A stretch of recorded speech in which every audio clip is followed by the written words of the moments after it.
C Vishwanath നമുക്കൊപ്പം ചേരുന്നുണ്ട്. തത്സമയം ടൂറിസം വകുപ്പ് മന്ത്രി. പ്രിയപ്പെട്ട പ്രേക്ഷകരെ, P C very good morning minister, happy Thiruvonam.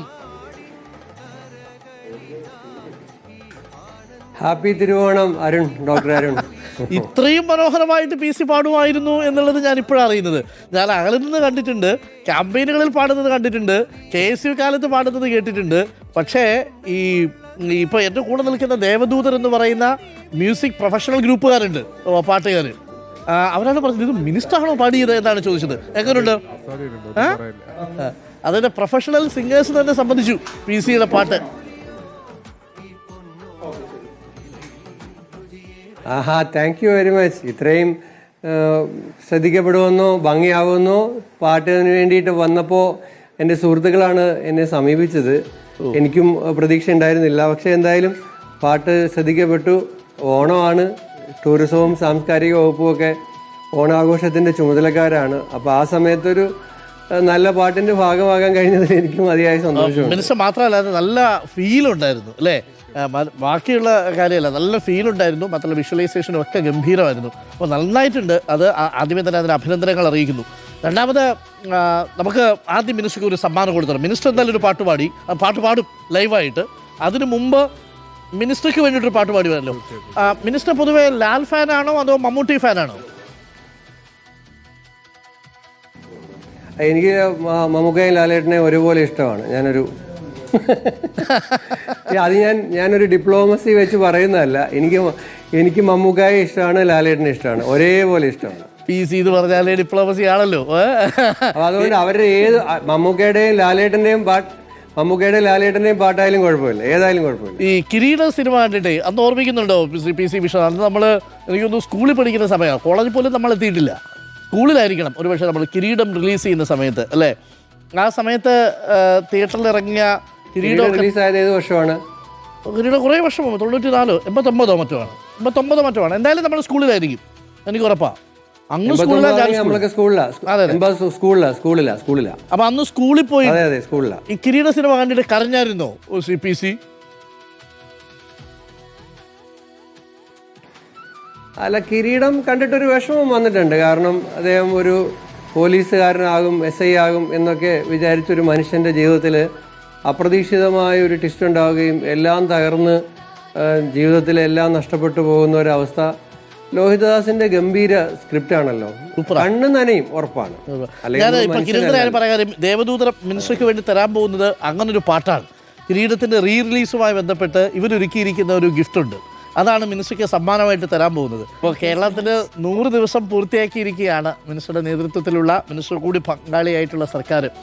സാംസ്കാരിക വകുപ്പ് ഗംഭീരമായിട്ട് ഓണപരിപാടി തലസ്ഥാനത്ത് പ്ലാൻ ചെയ്തിട്ടുണ്ട്. നമ്മളതിൻ്റെ വിഷ്വൽസൊക്കെ ഇന്നലെ കൊടുത്തു. നല്ല ദൃശ്യങ്ങളൊക്കെയാണ്. ടൂറിസം വകുപ്പും ഗംഭീര പരിപാടികളൊക്കെ ആസൂത്രണം ചെയ്യുന്നുണ്ട്.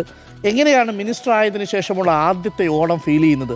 ഞാൻ ഇന്നലെ ഇപ്പോൾ PK കുഞ്ഞാലിക്കുട്ടി സാഹിബിനോട് ചോദിക്കുകയായിരുന്നു. അല്പസമയം മുമ്പ് അദ്ദേഹം നമ്മളോടൊപ്പം ലൈവായിട്ട് വന്നിരുന്നു. ഈ മാവേലി ഓരോ മന്ത്രിക്കും ഒരു ബെഞ്ച് മാർക്കാണോ? മലയാളിക്കൊരു ശീലമുണ്ട്, ഏത് മന്ത്രി വന്നാലും അയാളിൽ ഒരു മാവേലിയെ പ്രതീക്ഷിക്കും അല്ലേ? അതെ, അത് വളരെ കൃത്യമായിട്ട് ആ ഒരു നിരീക്ഷണം നമ്മുടെ നിശാഗന്ധിയിലെ ഇത്തവണത്തെ ഓണാഘോഷ പരിപാടികളുടെ മുഖ്യമന്ത്രി ഉദ്ഘാടനം ചെയ്ത പരിപാടിയിൽ അതിഥിയായിട്ട് വന്നത് കുഞ്ചാക്കോ ബോബനാണ്. അപ്പോൾ ചാക്കോച്ചൻ ഇതേ നിരീക്ഷണം അവിടെ പങ്കുവച്ചു. കേരളത്തിൽ വരുന്ന എല്ലാ മുഖ്യമന്ത്രിമാർക്കും ഭരണാധികാരികൾക്കും അവരെ കമ്പയർ ചെയ്യുന്നത് മാവേലിയുമായിട്ടാണ്. മാവേലിയുടെ കാലത്ത് തട്ടിപ്പൊന്നും ഉണ്ടായിരുന്നില്ല, വെട്ടിപ്പുണ്ടായിരുന്നില്ല, ഒരു സോഷ്യലിസ്റ്റ് വ്യവസ്ഥിതി നിലവിലിരുന്നു, എല്ലാവരും ഒന്നുപോലെ. അപ്പോൾ അതാണ് ആളുകൾ ആഗ്രഹിക്കുന്നത്. അപ്പം മലയാളി ഒരു ഭരണാധികാരിയിൽ നിന്നും പ്രതീക്ഷിക്കുന്നത് ഒരു മാവേലി സങ്കല്പമാണ്, മാവേലി നാടിൻ്റെ സങ്കല്പമാണ്. അപ്പോൾ തീർച്ചയായും അവിടെ വരെ എത്താൻ കഴിഞ്ഞില്ലെങ്കിൽ പോലും നമ്മൾ അന്തരം കുറയ്ക്കുക എന്നുള്ളതാണ് ഏതു ഭരണകൂടവും ചെയ്യേണ്ടത്. അതായത് സമൂഹത്തിലെ വിഭവങ്ങൾ എല്ലാവർക്കും തുല്യമായി എത്തണം എന്ന് നമ്മൾ ആഗ്രഹിക്കുമ്പോൾ തുല്യതയില്ല എന്നുള്ളത് നമുക്ക് എല്ലാവർക്കും അറിയാം. ആ തുല്യതയില്ലായ്മയുടെ അന്തരം പരമാവധി കുറച്ചു കൊണ്ടുവരിക എന്നത് ഒരു ഓണം എന്ന് പറയുന്നത് മനുഷ്യരെല്ലാവരും ഒന്നുപോലെ എന്ന് പറയുന്ന പോലെ ആ എല്ലായിടത്തും മനുഷ്യർക്ക് തുല്യത അനുഭവിക്കാൻ കഴിയുന്നതിന് വേണ്ടി സർക്കാരുകൾക്ക് പ്രവർത്തിക്കാൻ കഴിയും. അത് ഈ സർക്കാരെന്ന് മാത്രമല്ല, ഏത് സർക്കാരുകളാണെങ്കിലും അതുണ്ടാകണം. വിവേചനങ്ങൾ കുറയണം. അങ്ങനെ ഒരു സമൂഹം അതാണ് യഥാർത്ഥത്തിൽ മലയാളി ആഗ്രഹിക്കുന്നത്. എല്ലാവരും ആഗ്രഹിക്കുന്നത്, മലയാളിക്കാണെങ്കിൽ ആഗ്രഹിക്കാൻ ഒരു മാവേലിയുമുണ്ട്. കറക്റ്റ്, സത്യമാണ്. ഞാൻ പി സി ഒരു കാര്യം ചോദിച്ചോട്ടെ, പണ്ട് കുട്ടിക്കാലത്ത് KSUവിലൊക്കെ വരുന്ന ആ സമയവും സ്കൂളിലൊക്കെ ഇങ്ങനെ സജീവമായി നിൽക്കുന്നതൊക്കെ സമയം അല്ലേ, നമ്മുടെ ഏറ്റവും മനോഹരമായ ഓണമുള്ളത്, ഓർമ്മയിൽ തിളക്കമുള്ള ഓണമുള്ളത് കുട്ടിക്കാലത്ത് സ്കൂളിലായിരുന്നു അതോ കോളേജിലായിരുന്നു? സ്കൂളിൽ അങ്ങനെ, ഞാൻ വെണ്ടാരി സ്കൂളിലാണ് പഠിച്ചത്, അറിയാമല്ലോ, കൊട്ടാരക്കര മാവടിയിലെ. സ്കൂളിൽ ഓണാഘോഷം പഴയതുപോലെ ഇപ്പോഴത്തെ പോലത്തെ ഈ ഹയർ സെക്കൻഡറി ഒന്നാമത് 10ാം ക്ലാസ് വരെ ഉള്ളൂ. ഇപ്പോൾ ഈ സ്കൂൾ ഓണാഘോഷമൊക്കെ ഇപ്പോൾ ഭയങ്കരമായിട്ടാകുന്നത് പഴയ പ്രീ ഡിഗ്രി ഇപ്പോൾ സ്കൂളിലാണ് ഉള്ളത്, അതായത് +1ഉം +2ഉം. അപ്പോൾ നമ്മുടെ കോളേജിൽ പഠിക്കുന്ന കാലത്ത് പ്രീ ഡിഗ്രി സമയത്താണ് ഏറ്റവും വലിയ ആഘോഷം നടക്കുന്നത്. അപ്പോൾ നമ്മുടെ ഈ +1 +2 അന്നത്തെ പ്രീ ഡിഗ്രിയാണ്. അരുണും പ്രീ ഡിഗ്രി ആണെന്നാണ് എൻ്റെ വിശ്വാസം. അഞ്ച കോളേജിലല്ലേ പഠിച്ചത്? അഞ്ച കോളേജിൽ. നമ്മൾ ഏകദേശം ഒരു ബാച്ച്. അപ്പോൾ പിന്നെ അഞ്ച കോളേജിൽ, അതെ അതെ അതെ അതെ അത് ഞാൻ പറഞ്ഞത്. അപ്പോൾ അതുകൊണ്ട് കോളേജിലെ ഓണാഘോഷമാണ്, ശാസ്താംകോട്ട ദേവസ്വം ബോർഡ് കോളേജിലെ ഓണാഘോഷമാണ് പറഞ്ഞത്. അതും പ്രീ ഡിഗ്രി ഓണാഘോഷം. എൻ്റെ കോളേജിൽ 5000 പിള്ളേരുണ്ടായിരുന്നു അന്ന്. 5000 പിള്ളേർ പഠിക്കുന്ന കോളേജിലാണ് ഞാൻ പഠിച്ചത്. അപ്പോൾ നമ്മൾ അന്നും കുറച്ച് രാഷ്ട്രീയമൊക്കെ ഉണ്ട്, KSU ഒക്കെയാണ്. അപ്പോൾ നമുക്കൊരു പെങ്കൊച്ചുങ്ങളുടെ മുമ്പിലൊക്കെ മുണ്ടൊക്കെ കൊടുത്ത് ഈ ഓണാഘോഷത്തിൻ്റെ സംഘാടകരായിട്ട് ഒരു കാര്യമില്ലെങ്കിലും തെക്കോട്ടും വടക്കോട്ടും ഒക്കെ അവർ കാണാൻ വേണ്ടിയിട്ട് ഒരു ഫയലൊക്കെ പിടിച്ച് നടന്ന് അങ്ങനെയൊക്കെ ഒരു ഓണം ആഘോഷിക്കുന്ന ഒരു നല്ല കാലമുണ്ട്. അത് ഓർക്കുകയാണ്. ഞാനും പറഞ്ഞ പോലെ അന്ന് അഞ്ചൽ KSUവിൻ്റെ ഒരു ബാക്ക്ഗ്രൗണ്ട് എനിക്കും ഉണ്ടായിരുന്നു. അഞ്ചൽ കോളേജിൽ പഠിക്കുന്ന സമയത്താണ് പറഞ്ഞതുപോലെ ആ ഓണം എനിക്കറിയാലോ. അപ്പോൾ ആ ഒരു വല്ലാത്തൊരു വൈബുള്ളൊരു കാലമായിരുന്നു അന്നേ. മാത്രമല്ല പി സി ഒക്കെ പാട്ട് പാടുന്ന, പി സിയെ കുറിച്ച് കേട്ടിട്ടുണ്ട്. ഞാൻ അഞ്ചൽ കോളേജിൽ KSUവിൻ്റെ യൂണിറ്റ് ഭാരവാഹിയായിട്ടിരിക്കുന്ന സമയത്ത് ഇങ്ങനെ PC ഉഷാനെ കുറിച്ച് കേൾക്കുന്നത്, പാട്ടുപാടുന്ന നേതാവാണ് എന്നാണ് കേട്ടിരിക്കുന്നത്. ക്ലാസ്സിൽ പോയി പാട്ടുപാടി കയ്യിലെടുത്തളയും ക്യാമ്പയിനൊക്കെ നടക്കുന്ന സമയത്ത്. അപ്പോൾ അങ്ങനെ ഞങ്ങളുടെ കോളേജിൽ കക്ഷിയുണ്ട്, MS രാജേഷ് എന്ന് പറഞ്ഞിട്ട്. അത് PC പോലെയാണ്, പാട്ടുപാടും, അതേപോലെ കഥാപ്രസംഗമാണെങ്കിൽ കഥാപ്രസംഗം നടത്തും, അതേപോലെയുള്ളൊരു കക്ഷിയാണ്. അപ്പോൾ ഞാൻ ഒരു കാര്യം കൂടി ചോദിച്ചോട്ടെ. ഞാൻ ചോദിക്കുന്ന ഇതാണ്, നേരത്തെ ചോദിച്ച ചോദ്യമാണ്. ഈ മഹാബലി ഇപ്പോൾ കാലത്ത് അങ്ങ് മഹാബലിയാണെന്ന് കരുതുക, വാമനൻ വന്നു എന്ന് കരുതുക. അങ്ങനെ വന്നാൽ ഈ 3 അടി ആവശ്യപ്പെട്ടാൽ അങ്ങ് ഇപ്പോഴത്തെ കാലത്താണെങ്കിൽ കൊടുക്കുമോ എന്നുള്ളതാണ് എൻ്റെ ചോദ്യം. ഇപ്പോൾ കാലത്ത് ഈ വാമനൻ്റെ ബാക്ക് ഹിസ്റ്ററി എടുക്കാനൊക്കെ ഒരുപാട് സംവിധാനമുണ്ട്. നമ്മൾ ഈ പുള്ളിയുടെ ഉദ്ദേശം എന്താണെന്ന് ആദ്യമേ മനസ്സിലാക്കും. പണ്ട് മാവേലിക്ക് അങ്ങനെ ഒരു സംവിധാനമൊന്നും ഇല്ലായിരുന്നു. ഇപ്പോൾ വാമനെ നമ്മുടെ അടുത്ത് എത്തുമ്പോഴേ വാമനയുടെ പഴയ ഈ വരുന്ന ഉദ്ദേശമൊക്കെ നമ്മൾ മനസ്സിലാക്കി. ഇത് 3 അടിയല്ല ശരിക്കുള്ള ഉദ്ദേശം, അതിൻ്റെ പിന്നിൽ വേറെ കുറേ താല്പര്യങ്ങളുണ്ട് എന്ന് തിരിച്ചറിഞ്ഞിട്ടുള്ള ഒരു സമീപനം നമ്മൾ എടുക്കും. ശരിക്കും പറഞ്ഞാലേ മന്ത്രിയായതിനു ശേഷമേ ഈ വരുന്ന ഫയലിനകത്തെല്ലാം വാമനന്മാരുണ്ടാവാം എന്നൊരു ടെൻഷനുണ്ടോ? കാരണം ഈ സാംസ്കാരിക വകുപ്പാണെങ്കിൽ ഇപ്പോൾ പല സ്ഥലങ്ങളിൽ റെയ്ഡുകൾ നടക്കുന്നു. ഈ സർക്കാർ പോയാൽ അല്ലെങ്കിൽ ഈ സർക്കാർ തുടർന്നാൽ എന്തെങ്കിലും ഒരു കാലത്ത് ഇതൊക്കെ പൊക്കിക്കൊണ്ട് വരുമല്ലോ. അതിനകത്ത് നമ്മൾ അബദ്ധത്തിലാണെങ്കിൽ പോലും ഏതെങ്കിലും ഒരു ഫയലിൽ ഒപ്പിട്ട് പോയാൽ അതോടുകൂടി തീരുമല്ലോ. എല്ലാ സൂക്ഷ്മതയും ഉണ്ടാവണം. അരുൺ ഇതുവരെ പറഞ്ഞതിൻ്റെ ഏറ്റവും ഗൗരവമുള്ള പാർട്ട് ഇതാണ്. കാരണം നമ്മൾ വലിയ ജാഗ്രതയോടുകൂടി നിൽക്കേണ്ട ഒരു ഉത്തരവാദിത്വമാണത്.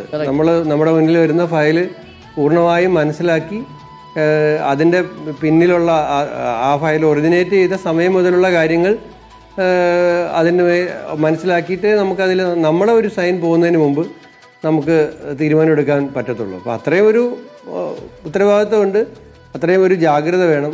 ആളുകൾ നമ്മളിൽ നിന്ന് കാണുന്ന ഒരു മന്ത്രി എന്ന് പറയുമ്പോൾ കാണുന്ന പുറത്തെ ഒരു ആഘോഷത്തിനോ അല്ലെങ്കിൽ ലഭിക്കുന്ന പ്രിവിലേജിനോ അപ്പുറത്തുള്ള ഉയർന്ന റെസ്പോൺസിബിലിറ്റി അത് ഒരുപക്ഷെ പലർക്കും അറിയില്ല. അതുകൊണ്ട് PC ഒരു കാര്യം കൂടി മിനിസ്റ്റർ ഞാൻ ചോദിച്ചോട്ടെ, നമുക്ക് ഒരു പാട്ടിലേക്ക് പോകാം അല്ലേ? അപ്പോൾ ഈ നമ്മുടെ ഓണാഘോഷത്തിൻ്റെ ഉദ്ഘാടന വേദിയിൽ മിനിസ്റ്റർ പാടിയ പാട്ട് സൂപ്പർ ഹിറ്റായി, ഈ ആൽബം പോലെ തന്നെ നമ്മളൊക്കെ അത് കൊടുക്കുകയും ചെയ്തു. മാത്രമല്ല കേരളത്തിലെ ഇലക്ഷന് വേണ്ടിയിട്ട് ആദ്യത്തെ സോങ് നമ്മുടെ സ്വർണ്ണം കെട്ടത് ആരപ്പ എന്ന പാട്ട് യഥാർത്ഥത്തിൽ PC പാടിയാണ് ഹിറ്റാക്കുന്നത്. അത് നമ്മൾ ലൈവായിട്ട് ആദ്യം കൊടുക്കുന്ന റിപ്പോർട്ടറാണ് ഡൽഹിയിൽ നിന്ന്. പാട്ട് പഠിച്ചിട്ടുണ്ടെന്നൊരു സംശയം നമ്മുടെ ഗായകർക്ക്. അതെ അതെ, ഞാൻ എൻ്റെ കുഞ്ഞുനാളിൽ എന്നോട് നമ്മളെ ജയശങ്കർ വന്നപ്പോഴേ ചോദിച്ചു. കുഞ്ഞുനാളിൽ ഞാൻ ഒരു കൊച്ചായിരുന്നപ്പോൾ എൻ്റെ അടുത്ത് ഞങ്ങൾ വാട്ടർ അതോറിറ്റിയുടെ ക്വാർട്ടേഴ്സിലായിരുന്നു ശാസ്താംകോട്ടെ. അച്ഛൻ വാട്ടർ അതോറിറ്റിയിലെ ഒരു ജീവനക്കാരനായിരുന്നു. അപ്പോൾ ക്വാർട്ടേഴ്സാണ് ഞങ്ങൾ അടുത്തടുത്ത ക്വാർട്ടേഴ്സുകളല്ലേ, അപ്പോൾ എല്ലാം ഒരു വീട് പോലെയാണ്. ഈ വീട്ടിൽ നിന്ന് വേണമെങ്കിൽ രാവിലെ ബ്രേക്ക്ഫാസ്റ്റ്, എൻ്റെ വീട്ടിൽ നിന്ന് ബ്രേക്ക്ഫാസ്റ്റ് ആണെങ്കിൽ അപ്പുറത്തെ വീട്ടിലെ സിന്ധു ചേച്ചിയുടെയൊക്കെ വീടാണ്. അവിടെ മണിയമ്മ, പ്രസാദ് അണ്ണൻ അവരുടെ വീട്ടിൽ പോയിട്ടായിരിക്കും ഉച്ചയ്ക്ക് ഊണ് കഴിക്കുന്നത്. ചായ കുടിക്കുന്നത് അപ്പുറത്തെ മൂന്നാമത്തെ ക്വാർട്ടേഴ്സ് ഹരിഹരമാമൻ്റെ ക്വാർട്ടേഴ്സാണ്. അപ്പോൾ അവിടെ പോയിട്ടായിരിക്കും ചിലപ്പോൾ ചായ കുടിക്കുന്നത്. ഇത് ഈ 10-25 ക്വാർട്ടേഴ്സ് ഒരുമിച്ചാണ് ഞങ്ങളുടെ കൊച്ചുനാളിൽ. അപ്പോൾ ഈ വീട്ടിലെ എല്ലാ വീട്ടിലെ ഇപ്പോൾ എന്നെ ആണെങ്കിൽ 1-ാം തീയതി ഈ പിന്നെ നമ്മളെന്താണ് വിഷുവിൻ്റെ അന്ന് കണി തരാൻ വേണ്ടിയിട്ട് വിളിക്കും. എല്ലാ വീട്ടിലും പോയാൽ കണി ഇട്ടും അതിന് നമ്മുടെ കൈനീട്ടം നല്ല പൈസ കിട്ടും. ഈ 25 വീട്ടിൽ നിന്നും പൈസ കിട്ടും എനിക്ക്. അപ്പോൾ അങ്ങനെയൊക്കെ നടക്കുന്നത്. അപ്പോൾ അപ്പുറത്തെ സിന്ധു ചേച്ചീൻ്റെ അവിടെ എൻ്റെ ചേച്ചിയുടെ കൂടെ പഠിച്ചതാണ് സിന്ധു ചേച്ചി. അപ്പോൾ ചേച്ചി പഠിപ്പിക്കാൻ വേണ്ടിയിട്ടൊരു സാറ് വന്നു. മാന്നാർ സുധീർ കുമാർ എന്നാണ് ആ സാറിൻ്റെ പേര്, എനിക്ക് നല്ല ഓർമ്മയുണ്ട്. അപ്പോൾ ആ സാറ് അവിടെ വന്നപ്പോൾ എൻ്റെ അമ്മ പറഞ്ഞിട്ട് ഒരു 6 മാസം എന്നെയും പഠിപ്പിച്ചിട്ടുണ്ട്. വളരെ കുഞ്ഞായിരിക്കുമ്പോൾ, ഒരു 5-ാം ക്ലാസ്സിലൊന്നും ആയിട്ടില്ല, അതിന് മുമ്പാണ്. പിന്നെ ആ സാറ് അവിടുന്ന് താമസം മാറിപ്പോയി, മൂന്നാറോ ദേവികുളത്തോ അങ്ങോട്ട് പോയി. അതോടുകൂടി എൻ്റെ പഠനം നിന്നു. ഈ ഒരു കുഞ്ഞുനാളിൽ ഒരു 6 മാസത്തെ സംഗീത പഠനം ഉണ്ടായിരുന്നു ഓർത്തെടുത്താൽ. കാരണം എന്നോട് ചാക്കോച്ചൻ ഈ പാട്ട് നിശാഗന്ധിയിൽ കേട്ടതിന് ശേഷം എന്നോട് ചോദിച്ചു, പിന്നെ പാട്ട് പഠിച്ചിട്ടുണ്ടെന്ന് ചോദിച്ചു. ഞാൻ പറഞ്ഞില്ല, പാട്ട് ഞാൻ പഠിച്ചിട്ടില്ല. അപ്പം പറഞ്ഞു അല്ലല്ലോ ഒന്നുകൂടെ ഒന്ന് ഓർത്ത് നോക്ക്. അപ്പം ഞാൻ പറഞ്ഞു ശരിയാ, കൊച്ചുനാളിൽ ഒരു 6 മാസം പഠിച്ചിട്ടുണ്ട് എന്ന് ഞാൻ അദ്ദേഹത്തോട് പറഞ്ഞു. അത് ഞാനിപ്പോൾ ഓർക്കായിരുന്നു. നമുക്ക് ആ പാട്ടൊന്ന് പ്രേക്ഷകർക്ക് ഒരിക്കൽ കൂടി ഒന്ന് പാടിയാലോ? നമ്മുടെ ഉദ്ഘാടന വേദിയിൽ പാടി ഹിറ്റായ പാട്ട് കേൾക്കണമെന്ന് ആഗ്രഹമുണ്ട് ലൈവായിട്ട്. അത് പാട്ടിന് അതോടെ പാടി നിർത്താം. ഒരു സ്ഥലത്ത് പോകാൻ നിൽക്കുക. അപ്പോൾ അതായത് പിന്നെ ആ പാട്ട് കുമ്മാട്ടി സിനിമയിലെ പാട്ടാണ്. അത് കാവാലൻ സാർ എഴുതിയ പാട്ടാണ്. MG രാധാകൃഷ്ണൻ സംഗീതം ചെയ്ത പാട്ടാണ്. നമ്മളിപ്പം അരുണിനെ അറിയാമല്ലോ ഡോക്ടറെ, നമ്മൾ ഈ മഴയെക്കുറിച്ചുള്ള എത്രയോ പാട്ടുകൾ കേട്ടിട്ടുണ്ട്. പക്ഷേ മഴയെ ഇങ്ങനൊരു സങ്കല്പത്തിൽ കൂടി കൊണ്ടുവരുന്ന ഒരു പാട്ട്, അത് കാവാലത്തിൻ്റെ ഒരു വലിയ ഭാവനയാണ്. അപ്പോൾ ആ പാട്ടാണ് ഞാൻ പാടിയത്. കറുകരക്കാർ മൂകിൽ കൊമ്പനാനപ്പുറത്തേറിയെഴുന്നള്ളും മൂർത്തേ, കറുകരക്കാർ മൂകിൽ കൊമ്പനാനപ്പുറത്തേറിയെഴുന്നള്ളും മൂർത്തേ, ജിഗി ജിഗി ദക്കം തെയ് തെയ്, ജിഗി ജിഗി ദക്കം തെയ് തെയ്, ജിഗി ജിഗി ദക്കം തെയ്, ജിഗി ജിഗി ദക്കം തെയ്, ജിഗി ജിഗി ദക്കം തെയ്. ഇനിയും കുറച്ചുകൂടി വേണം എന്ന് തോന്നുന്ന ഘട്ടത്തിൽ പി സി നിർത്തി. ഓക്കെ, ഗംഭീരമായിരുന്നു പി സി. അപ്പം ഹാപ്പി ഓണം. മന്ത്രിയായതിനു ശേഷമുള്ള ഓണമാണ്. അപ്പം ഗംഭീരമാവട്ടെ, ഇനി വരും ദിവസങ്ങളും സുന്ദരമാവട്ടെ, ഒരു മാവേലി നാടായി മാറട്ടെ ഈ ഭരണകാലം എന്ന് ആശംസിക്കുന്നു. പ്രത്യേകിച്ച് പി സി കൈകാര്യം ചെയ്യുന്ന വകുപ്പും. Thank you P C, thank you minister, thanks a lot.